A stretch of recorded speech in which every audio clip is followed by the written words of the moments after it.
Hello guys and welcome back to my channel Sarit Sarkar blogs. আশা করি সবাই খুব ভালো আছো, সুস্থ আছো। আমি অনেক ভালো আছি। তো আর একটা নতুন দিন আর একটা ফ্রেশ ব্লগে তোমাদের সবাইকে স্বাগত। আর দেখতেই পাচ্ছ বাইরে কীরকম নেক্সট লেভেলের কুয়াশা পড়েছে, পুরো চারিদিক পুরো অন্ধকার, কিচ্ছুই দেখা যাচ্ছে না। দেখো ভিজিবিলিটি পুরো জিরো, কিচ্ছু দেখা যাচ্ছে না। পুরো বাইরের দিকটা জাস্ট একটু লক্ষ্য করো, দেখো মানে এত পরিমাণ কুয়াশা পড়েছে। আর আমি তো উঠে স্নান টান করে রেডি হয়ে গেছি, আমাকে তাড়াতাড়ি অফিস যেতে হবে। মানে আজকে আবার কাস্টমারের একটু চাপ আছে, তার কারণ হচ্ছে আজকে তোমাদেরকে দেখাবো। কারণ একটা আজকে R15 ভার্সন 4 হোয়াইট কালারের একটা গাড়ি বেরোবে, আজকে স্প্লেন্ডার প্লাস বেরোবে। তো আজকে প্রচণ্ড চাপ আছে, বিকেলের দিকেই আসবে কাস্টমার মেনলি। তো কথাবার্তা কালকে সব বলে গেছে, ফাইন্যান্স সব অ্যাপ্রুভ করিয়েছি, সব হয়ে গেছে। কালকেও চাপ ছিল, ইনফ্যাক্ট কালকে একটা গ্ল্যামার গাড়ি বেরিয়েছে, সেল হয়েছে। তো তোমাদের কালকে দেখাতে পারিনি। তারপরে হিরো কোম্পানির থেকে ইন্সপেকশনে এসেছিল, কালকে একটু বিজি ছিলাম বলে সেই জন্য ভিডিও করা হয়নি। তো আজকে তোমরা কি হবে না হবে টাইম টু টাইম দেখতে পাবে। আর আমার হেল্পিং হ্যান্ড আছে শাইন, ও তো মানে অল টাইম আমাকে হেল্প করছে। দাদা কোনো অসুবিধা হলে আমাকে বলবে, মানে সত্যি মানে নিজের ভাইয়ের থেকেও বেশি, মানে এত ভালো ছেলেটা, মানে কি বলবো। আর তোমরা দেখতেই পাবে আস্তে আস্তে যে ও কতটা ভালো, তোমাদের সাথে শেয়ার করব। তো ও বেটা কালকে আমার চ্যানেলটাকে সাবস্ক্রাইব করেছে। যাই হোক, এই হলো ব্যাপার। আর মা ওদিকে খাবার দাবার রেডি করছে, আমার খাওয়া হয়ে গেলে তারপরে বেরোনোর আগে আবার তোমাদের সাথে কথা বলছি। চলো, এখন খুব ব্যস্ত আছি। আমি এখন এসে গেছি মধ্যমগ্রাম চৌমাথা। এরকম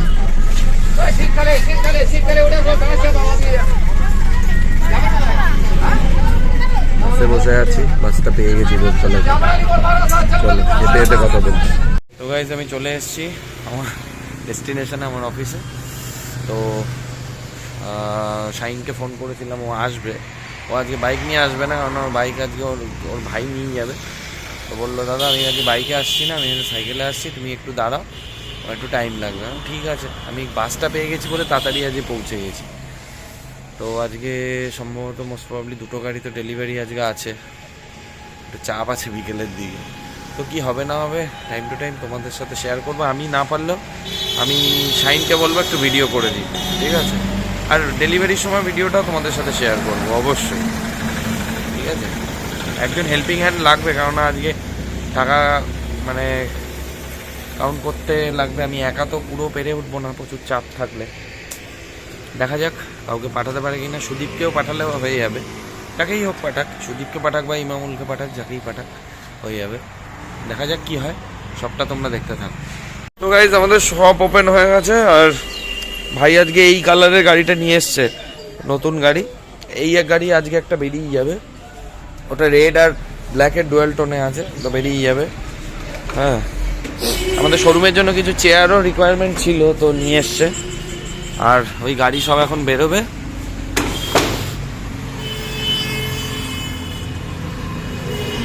তো দেখতে থাকো তোমরা। তো আমাদের শপ ওপেন হয়ে গেছে, এখন ক্লিনিংও হয়ে গেছে, এখন সব গাড়িও বেরিয়ে গেছে। এখন মানে সব সেট আপ চলছে, আর সিস্টেম অন করবো, করে দেন যা কাজ আছে কাজ শুরু করতে হবে। চলো পরে আবার কথা বলছি, কারণ স্টকে একটু এন্ট্রি করতে হবে। কালকে একটা ডমিনার গাড়ি ওই শোরুমে গেছে, ওটা স্টকে দেখিয়ে দিতে হবে। গাইজ আমাদের কাজ এতক্ষণ এন্ট্রিটা করলাম, এই যে বসে আছে আমার পার্টনার, আমরা দুজনে এখন বসে আছি, একটু কাজ হয়ে গেল এদিকে। তো এখন বসে একটু রিল্যাক্স করছি, একটু ফোন ঘাটাঘাটি করছে, আর আমি একটু কম্পিউটারের স্টকটা এন্ট্রি করে নিলাম, আর যা যা ছিল সেলিং ডিটেলস সব এন্ট্রি করলাম। তো আমার কাজ এখন মোটামুটি স্তব্ধ। আর বিকেলবেলা কাস্টমার আসছে দুজন। আজকে যেহেতু তোমাদের বলেছি 2টো গাড়ি আজকে বেরোবে এখান দিয়ে, তো 2টো গাড়ির কাস্টমারের সাথে কথা হয়ে গেছে। একজনের তো মানে ক্যাশ করবে, একজন ফিনান্স করবে, তো কথা হয়ে গেছে। তো স্প্লেন্ডার প্লাস যে নেবে সে আসবে, 4টে সাড়ে 4টের দিকে আসবে। R15 ভার্সন 4-এরও একটা কাস্টমার আছে, ও ফিনান্স করবে। তো একসাথে এসে গেলে চাপ হয়ে যাবে। তো দেখা যাক, আমি কাস্টমারের থেকে টাইম নিয়ে নেবো, ওয়েট করে বলেছি যে স্যার একটু ওয়েটিংয়ে থাকতে হবে, কেননা সব কাস্টমারকেই তো আমাদের দেখতে হবে। তো যেহেতু একা, সেই জন্য একটু ধরে ধরে করতে হবে। তো চলো কি হয় না দেখতে থাকো। তো গাইজ কাস্টমার এসেছিল R15-এ, তো হয়ে গেছে একটা সমস্যা এখন, কেননা সুজনদাকে দিয়ে বন্ধন ফিনান্সের লোন করবে, ওরা ফিনান্স করবে। তো দাদা এখনো লোনটা অ্যাপ্রুভ করতে পারেনি, কারণ ডকুমেন্টস পাঠিয়েছে কাস্টমার অনেক রাত 12টার সময়। তো লোনটা এখনো অ্যাপ্রুভ হয়নি। লোন অ্যাপ্রুভ না হলে আমি গাড়িও আনাতে পারছি না, গাড়িও আনানোর একটা ব্যাপার আছে। তো দেখি কি হয় না হয়, সবটাই জানাবো তোমাদেরকে, দেখা যাক। তো গাইজ এদিকে একটা মাদ্রাসা রয়েছে, এখানে একটু কাস্টমার এখনো আসেনি, তাই একটু ঘুরছিলাম। এখন শোরুমের দিকে যাই, দেখা যাক। আর বসেই আছে এখন, তার কারণ এখন কাস্টমার আসবে না, কাস্টমার আসবে বিকেলে। আর R15টা আজকে হবে না, তার কারণ হচ্ছে গিয়ে যেহেতু রবিবার, লোনটা প্রসেসিংয়ে আছে, আজকে হবে না, তো সেই জন্য রবিবার। তো চলো যাওয়া যাক, পরে কথা বলছি। আমাদের দুজনের লাঞ্চ হয়ে গেল, আর সুপার স্প্লেন্ডারের কাস্টমার কথা বলে, স্প্লেন্ডার প্লাসে, সরি সুপার স্প্লেন্ডার বলছি, সুপার স্প্লেন্ডার নিয়ে কথা বলতো, সুপার স্প্লেন্ডার প্লাসে কাস্টমার কথা বলে গেল, ও আসবে বিকেলবেলা কনফার্ম বলে গেল, বললে অ্যাক্সেসরিজগুলো একটু আনিয়ে রেখো, তো লাগিয়ে পুরো রেডি করে আমাকে দিও। ক্যাশের কাস্টমার আছে, তো এই কাস্টমারটা আমি ডিল করেছি, মানে ধরে নিতেই হবে একদম, মানে নেবে আর কি, নেবেই ও বলে দিয়েছিল আমাকে যে এই কালারটা কিন্তু কাউকে দেবে না, এই কালারটা কিন্তু আমিই নেব। ঠিক আছে, কোনো শোরুম এখানে এই কালারটা নেই এক্সক্লুসিভ, আমাদের কাছে আছে, ঠিক আছে, কোনো অসুবিধা নেই, তোমার জন্য গাড়ি আমরা রেখে দেবো। তো তা আসবে, ডেলিভারির সময় ভিডিও করব, তোমাদেরকেও দেখাবো। এমনিতে আমাদের মানে ফটো তুলতে হয় কাস্টমারের সাথে, কোনো অসুবিধা নেই। চলো এখন খাওয়া দাওয়া করলাম, শাহিনকেও কারণ একটু মানে শেয়ার করে আমরা দুজনে খেলাম, কারণ ও বেচারা আজকে খাবার আনেনি। বললাম যে তোমার রুটি আর ভাজা এনেছি আমি, তো তোমার চলবে তো? বলে হ্যাঁ দাদা চলবে, মানে দৌড়াবে। ঠিক আছে, তো তুমি একটু খাও। খেতেই চাইছিল না, বলে না না দাদা তুমি খাবে, তোমার আবার কম পড়ে। না, তোমার অত চিন্তা করতে হবে না, তুমি খাও। তো তারপরে খেলাম আর কি। ও তারপরে কলা নিয়ে এলো দুখানা, তো বললাম যে ঠিক আছে, তারপরে খেলাম। চলো কাস্টমার এসছে, আবার পরে কথা বলছি। তো গাইস হয়ে গেছে প্রায় সন্ধ্যে কাছাকাছি, আর কাস্টমার পুরো ঝোলালো, তার কারণ এতক্ষণ বসে রয়েছি। এসে বলছে দাদা আমার টাকা শর্ট পড়ছে, আমি আজকে কি করে নেব? আমার ঠিক আছে, তোমার ক্যাশ শর্ট পড়ছে, তুমি অনলাইন করে দাও। বলছে অনলাইনে আমার টাকা শর্ট আছে। আমরা ঠিক আছে তাহলে বুকিং করে যাও, বুকিং না থাকলে আমরা রাখা যাবে না, গাড়ি দিয়ে দিলে কাস্টমার আসলে আমরা বের করে দেবো, গাড়ি ছেড়ে দেবো। তো মনে বললো তো বুকিংয়ে আসবে, দেখা যাক কি হয়। তো এই স্প্লেন্ডার গাড়িটা, এই দেখতে পাচ্ছ, এই গাড়িটা এটাই নেবে কাস্টমার। তো গাইজ আমাদের গাড়ি এখন সব ঢোকানো হচ্ছে ভিতরে, তো ক্লোজিংয়ের টাইম প্রায় হয়েই এলো, আমরা শোরুম এবারে বন্ধ করব। মানে কাস্টমারের যা যা ডিলিংস ছিল হয়ে গেছে, আর এখন এই গাড়ি সব পরপর করে তোলা হচ্ছে।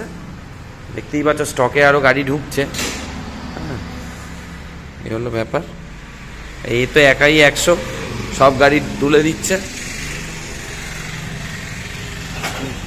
আমার হাতটা একটু ব্যথা বলে, তাই নাহলে তারপরে ওকে আমি হেল্প করতে পারতাম। এনটর্ক যাচ্ছে এবারে, আরেকটা এনটর্ক যাবে।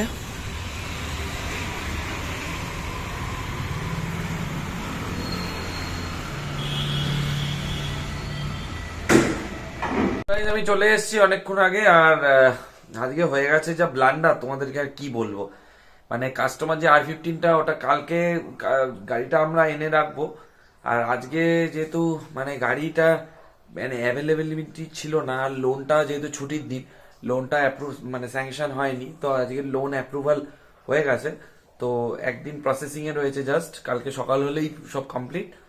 আর গাড়িটা আমরা আনিয়ে রাখবো, কাস্টমারের যদি তাড়া থাকে তাহলে কালকে আর দেবো না, পরশু দিনকে কাস্টমার এসে নিয়ে যাবে। তো এরকম কথাবার্তা হয়ে আছে। সুপার স্প্লেন্ডার প্লাসে কাস্টমার তো পুরো ঝুলিয়ে দিল। যাই হোক, ওসব মানে বলে লাভ নেই। তো যখন আসলাম, তো শাহিন আর আমি দুজনে একসাথে বেরোলাম। আমি অটো পেয়ে গেছি, তারপরে ও তো ওখান থেকে একটা অ্যাপাচি নিয়ে নিল। অ্যাপাচিটা নিয়ে সে একটা ব্লান্ডার হয়ে গেছে। রাস্তার মধ্যে ওই নতুন গাড়ি তো বেশি তেল থাকে না আমাদের ওই গাড়িতে, তো কাস্টমার যখন নেয় তখন আমরা তার আগে রিফিল করিয়ে দিই। তাহলে মানে কি হয়, গাড়ি যখন আসে আমাদের কম তেল থাকে, 300-350 ml মতো তেল থাকে, তো আমরা করিয়ে দিই, রিফিল করানো থাকে, মানে পাম্প অব্দি যাতে কাস্টমার নিয়ে যেতে পারে ইজিলি। তো এই হলো ব্যাপার। আর আজকে চাপ বলতে কাস্টমার ছিল বেশিরভাগ, অনেক কাস্টমার আছে এরকম, মানে আমাদের সব রকম কাস্টমারকে ডিল করতে হয়। অনেক কাস্টমার আছে যাচাই করতে, এই কি কোনটার কত দাম কি, তারা কিন্তু সব জায়গায় বার্গেন করতেই যায়, সেটা আমি ভালো করেই জানি। কাস্টমার কি করে হ্যান্ডেল করতে সেটা তো আমি খুব ভালো করেই জানি, বুঝি। তো যাই হোক, চটাই না কাউকে, সব কাস্টমারই সমানভাবে ভ্যালুয়েবল আমাদের কাছে। তো বাড়িতে এসছি অনেকক্ষণ, তো এসে মার সাথে একটু কথা বলছিলাম। সারাদিন তো সময় পাই না, সারাদিন কাজে বিজি থাকি, তোমরা দেখতেই পাও, তোমাদের সাথে শেয়ার করি ছোটখাটো যা যা হয় আর কি। আর শাহিন, আমি একটা সত্যি কথা বলছি, আমি একটা মনের মতো একটা আমার ওয়ার্কিং পার্টনার পেয়েছি, মানে এত ভালো, মানে হেল্পিং হ্যান্ড, যা বলি ওকে আমার বলতে হয় না, ছেলেটা এত ভালো, মানে কোনো কথা হবে না। তো শাহিন, তুমিও নিশ্চয়ই ভিডিওটা দেখবে। তো মানে সত্যি তোমার মতো মানে হেল্পিং হ্যান্ড পেয়ে আমি সত্যিই খুব হ্যাপি। মানে এরকম হেল্পিং হ্যান্ড পেলে না কাজ করতে তার কোনো প্রবলেম হবে না, মানে স্মুথ হয়ে যাবে সব কাজ। তবে একটা মানে খারাপ লাগছে, ও কালকে থাকতে পারবে না, কারণ R15 ভার্সন 4টা ডেলিভারিতে ওর এক্সাইটমেন্টটা বেশি ছিল, ওরা আমার দুজনেরই। কিন্তু কালকে ও কোনো মানে ডক্টর দেখাতে যাবে, ও যেতে অ্যালার্জি হয়েছে, সেই জন্য ওর কালকে ওকে একটু কলকাতা যেতে হবে। তো শোরুমটা খুলে দিয়ে মানে এই করে বেরিয়ে যাবে, গাড়িগুলো বার করে দিয়ে। তো অন্য কাউকে হয়তো পাঠাবে, দেখা যাক কাকে পাঠায়, সবটাই তোমাদের সাথে শেয়ার করব, দেখা যাক কি হয় না হয়। তো ভিডিওটা আর বড় করছি না, কি হলো না হলো তোমরা দেখতে পেলে সারাদিন। যদি এই অবধি দেখে থাকো তাহলে মেক শিওর ভালো লেগেছে, ভালো লাগলে একটা লাইক করে দাও, কমেন্ট করে জানাও কিরকম লাগলো, আর বন্ধুদের সাথে অনেক অনেক শেয়ার করো। সবশেষে চ্যানেলে নতুন হয়ে থাকলে চ্যানেলটাকে ছেড়ে যাওয়ার আগে সাবস্ক্রাইব করো, পাশে থাকা বেল আইকনটাকে ক্লিক করে অল নোটিফিকেশনটা অন করতে ভুলো না। তো গাইস চলো, আবার তোমাদের সাথে কথা হচ্ছে কালকে।